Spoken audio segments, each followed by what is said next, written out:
Hi guys, কেমন আছো তোমরা সবাই? আমি হলাম রিশা। আর আজকে তোমরা আমার যে ভিডিওটা দেখতে চলেছো সেটা ছিল হচ্ছে নববর্ষের দিনের ভিডিও। হ্যাঁ হ্যাঁ, আমি জানি নববর্ষ ছিল হচ্ছে এপ্রিল মাসে, আর আজকে হচ্ছে মে মাসের 31 তারিখ। জানি আমি প্রায় 1.5 মাস পুরনো ভিডিও তোমাদের সাথে শেয়ার করছি। যাই হোক, তোমরা একটু অ্যাডজাস্ট করে নিও। আর চলো শুরু করা যাক। আমরা বাড়ি থেকে ঠিকঠাক সময়ে বেরিয়েও আমরা কিন্তু বারাসাত স্টেশনে প্রায় 1 ঘন্টার উপর দাঁড়িয়েছিলাম। তার কারণ আমাদের ছিল হচ্ছে ট্রেন লেট। তো কিচ্ছু করার নেই, তারপরে ট্রেন এলো আর আমরা উঠে পড়লাম হচ্ছে ট্রেনে। আর এই যে দেখতে পাচ্ছ, আজকে কিন্তু মা আর আমি বেরিয়েছি নববর্ষের দিন উদযাপন করতে।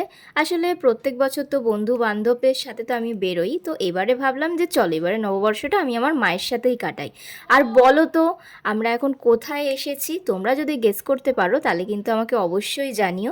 আর দেখতে পাচ্ছ আমি এখানে একটু ফটো তুলছিলাম, একটু ভিডিও করছিলাম, তার কারণ আমাকে তোমাদের সাথে শেয়ার করতে হবে। আর দেখো, যত বিকেল গড়াচ্ছিল তত এই জায়গাটার সৌন্দর্য আরও বেড়ে উঠেছিল। আর যেহেতু ছিল নববর্ষের দিন, সেহেতু গঙ্গার পাড়ে জাস্ট ভিড়টা দেখো। তো যাই হোক, তারপরে আমরা চলে এসেছিলাম হচ্ছে বারাসাতে। আর বারাসাতে এসে দেখি এই যে এখানে হচ্ছে পুজো হয়েছিল, তার জন্য আমিও তোমাদের একটু ঠাকুরের দর্শন করিয়ে দিলাম আর কি। আর তারপরে চলে এসেছিলাম হচ্ছে চারকোণে, তার কারণ সারা দিন ঘুরে ঘুরে আমাদের পেয়ে গেছিলো হচ্ছে খুব খিদে। কিন্তু এবারে কিন্তু মানে চারকোণে কিন্তু খুব ভিড় ছিল সেদিন।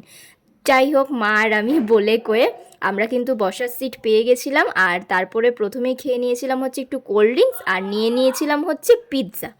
এই দেখো। আর মা আর আমি কিন্তু সত্যি কথা বলতে প্রথমবার পিৎজা খাচ্ছিলাম। আসল কথা, মা আর আমি দুজনেই কেউ বাইরের খাবার অতটা খাই না।